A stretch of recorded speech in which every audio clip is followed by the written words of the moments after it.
Hey everybody, it's Andrew Rink with RE/MAX in Regina. I'm very excited to have with me right to my right, John Hopkins with the Regina Chamber of Commerce. And today we're going to talk about the new changes that the Liberal government is potentially going to bring into our tax code with reference to changes to the tax code that could affect small businesses as well as employees that are employed by these small businesses. So I'm going to let John explain how this could affect you or may affect you, and he can kind of give you the ins and outs of how it's going to work. So John, go ahead. Well, okay, let me just start off by saying we're absolutely shocked that the federal government, our government, would come out and say that business people are tax cheats and that we're not paying our fair share. That's where it starts. Right. Now, further to that, they've come out with a number of proposals, 3 of them, that look at targeting family-run businesses, essentially.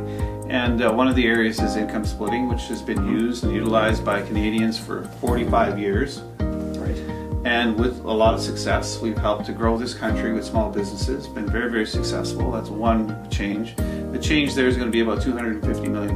They've already have draft legislation for that. So it seems like, regardless of the consultation, they're going to go ahead with that.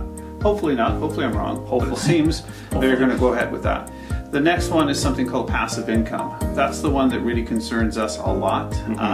That could inhibit the ability of businesses to save money for rainy days, to save money to expand, to save money for any number of reasons. Again, we don't know the particulars because they haven't given us exactly what they're trying to do.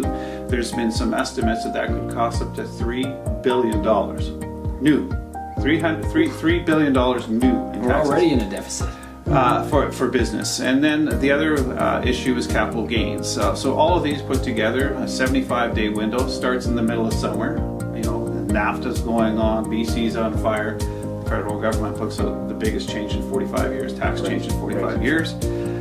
So we're very, very concerned about that. We encourage members to talk to their accountants, their bookkeepers, their lawyers, whatever it might be, to see how is this going to impact you. The other thing that really concerns us is some of these changes in some situations will make it even harder for a family-run business to transfer that business to a family member. It would be easier to just sell it to a third party, which absolutely makes no sense. Now, where it'll really have a big impact is on the family farm. It'll have significant impacts there. We're very, very concerned about both the farm as well as small businesses here in Saskatchewan. So those are some of the things that are going on with these tax changes. We're very, very concerned about it. And our goal and our hope is that the federal government will put the brakes on it and say, okay, we hear you. Let's sit down and talk about this. Right. What is it the federal government is looking to do? If it is in fact to go after tax cheats, the real tax cheats, sure, let's talk about that. What can we do to help find a solution towards that?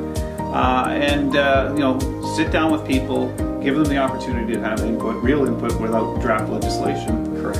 And then sort of bring it forward as opposed to what they're doing right now. Right.